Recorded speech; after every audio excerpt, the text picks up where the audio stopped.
മുഴുവൻ സമയവും രാഷ്ട്രീയത്തിൽ ശ്രദ്ധ കേന്ദ്രീകരിക്കാനായി സിനിമ വിടുന്നുവെന്ന് പ്രഖ്യാപിച്ച നടൻ വിജയുടെ അവസാന ചിത്രമെന്ന് വിശേഷിപ്പിക്കപ്പെടുന്ന ജനനായകന്റെ ഓഡിയോ ലോഞ്ച് ഡിസംബർ 27 നടക്കും.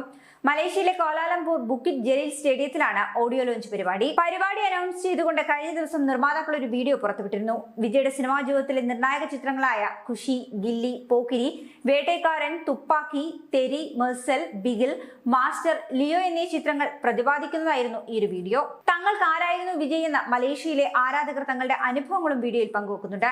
എച്ച് വിനോദ് സംവിധാനം ചെയ്യുന്ന ഈ ചിത്രത്തിൽ വിജയ്ക്കൊപ്പം പൂജ ഹെഗ്ഡെ, തമിഴിൽ അരങ്ങേറ്റം കുറിക്കുന്ന ബോളിവുഡ് താരം ബോബി ഡിയോൾ, മമിത ബൈജു, ഗൗതം വാസുദേവ് മേനോൻ, പ്രകാശ് രാജ്, നരയൻ, പ്രിയാമണി എന്നിവരുമുണ്ട്.